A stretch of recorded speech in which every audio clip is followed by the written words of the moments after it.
So welcome to our budget series part 2। Part 1 में हमने देखा था कि आपको कैसे बजट को अप्रोच करना चाहिए एंड हमने उसमें इंफ्रास्ट्रक्चर सेक्टर के ऊपर भी काफी बात की थी।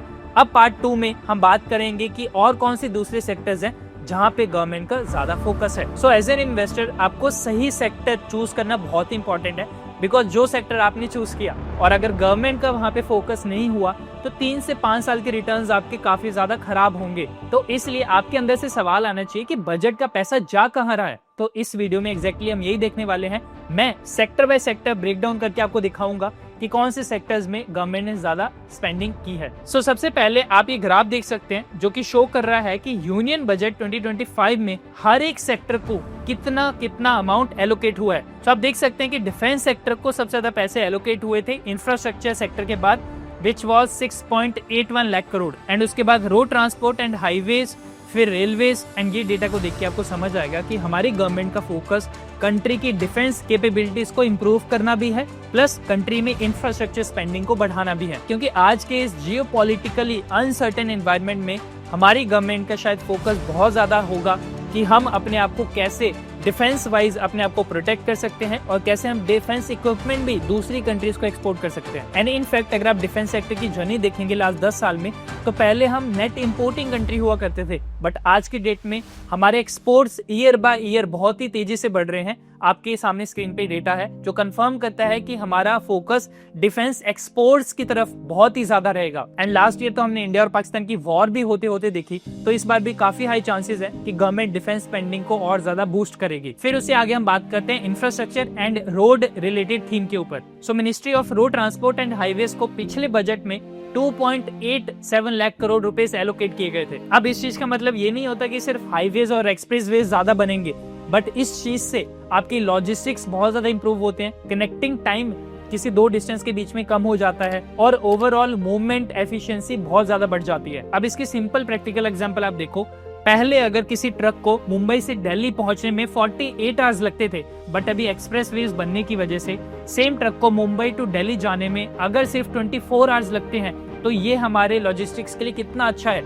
रॉ मटेरियल आपका जल्दी मूव कर पाता है, फिनिश्ड गुड मार्केट में जल्दी आता है, इन्फ्लेशन इससे कम होती है बिकॉज आपकी लॉजिस्टिक कॉस्ट, ट्रांसपोर्टेशन कॉस्ट भी कम हो जाती है। तो जो भी रोड्स आज की डेट में बन रहे हैं उसका इम्पैक्ट अगले 5 साल 10 साल के लिए बहुत बड़ा होने वाला है। फिर नेक्स्ट मेजर पिलर हमारा आ जाता है रेलवेज। रेलवे सेक्टर को पिछले 2-3 बजट से ही रिकॉर्ड एलोकेशंस मिल रही हैं। प्रीवियस बजट में रेलवे को 2.62 लाख करोड़ रुपीस एलोकेट किए गए थे, जो कि इंडिया के हिस्ट्री में हाईएस्ट था। और आज हमारे रेलवे डिपार्टमेंट का फोकस सिर्फ पैसेंजर ट्रेन के ऊपर नहीं है, बल्कि Vande Bharat train, in fact bullet train का भी काम बहुत तेजी से चल रहा है और सून हमें बुलेट ट्रेन भी इंडिया में चलते हुए देखने को मिलेंगी। और रेलवे के रेवेन्यू पॉइंट ऑफ व्यू से तो एक और हिडन लेवल पे चीज चल रही है। रेलवेज मिनिस्ट्री अपने फ्रीट रेवेन्यू को बढ़ाने के ऊपर काफी ज्यादा फोकस कर रही है। एक बहुत इंटरेस्टिंग फैक्ट है कि इंडिया में 70% फ्रेट बाय रोड मूव करता था एंड ओनली 30% बाय ट्रेन। अब फ्रेट का मतलब है कोई भी गुड्स, कमोडिटीज, जिसको ट्रेन की भाषा में हम माल गाड़ी भी बोलते थे,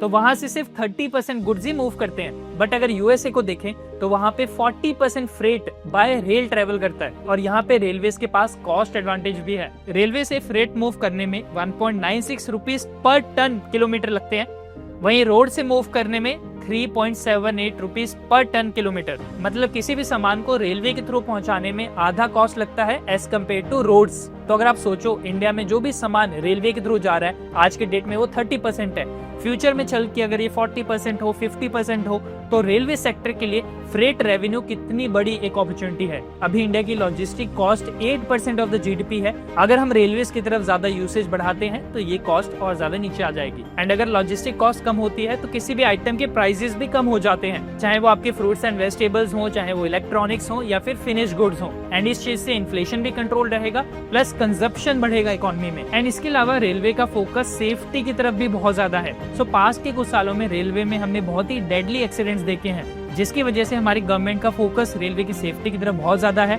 ट्रैक्स को कैसे मॉडर्नाइज करना है, सिग्नलिंग सिस्टम को कैसे इंप्रूव करना है एंड कवच को कैसे डिप्लॉय करना है ताकि ट्रेन आपस में ना टकराएं। एंड रेलवे भी एक ऐसे ही सेक्टर है जहाँ पे आज इन्वेस्टमेंट होने पे उसका इम्पैक्ट या उसका बेनिफिट अगले 5-10 साल तक भी रिफ्लेक्ट करता है। क्योंकि देखो, एक कॉरिडोर अनाउंस हुआ, उसका डीपीआर बना 6 मंथ्स, टेंडर्स निकले 3 मंथ्स, कॉन्ट्रैक्ट्स एलोकेट हुए 3 मंथ्स, एग्जीक्यूशन स्टार्ट हुआ 2 से 3 साल, और टेस्टिंग और कमीशनिंग 6 मंथ्स। तो रेलवे के प्रोजेक्ट्स में टाइम भी काफी लगता है। अब हम लास्ट सेक्टर की बात करते हैं विच इज एनर्जी सेक्टर। अब एनर्जी सेक्टर और पावर सेक्टर दोनों ही सेक्टर्स की तरफ गवर्नमेंट का कंसिस्टेंटली फोकस रहा है, क्योंकि पहले गवर्नमेंट का ट्रेडिशनल पावर सोर्सेज के ऊपर फोकस रहता था, बट अब गवर्नमेंट का मल्टी डायमेंशनल फोकस है। अब इसमें पावर जनरेशन आ जाता है, चाहे वो कोल के थ्रू हो या फिर रिन्यूएबल सोर्सेज ऑफ एनर्जी के थ्रू। दूसरा ट्रांसमिशन इंफ्रास्ट्रक्चर के ऊपर, तीसरा ग्रिड मॉडर्नाइजेशन के ऊपर, चौथा एनर्जी सिक्योरिटी के ऊपर, and last green and clean energy transition के ऊपर। एंड इनफैक्ट इंडिया का ऑफिशियल टारगेट है 2030 तक 500 गीगावाट्स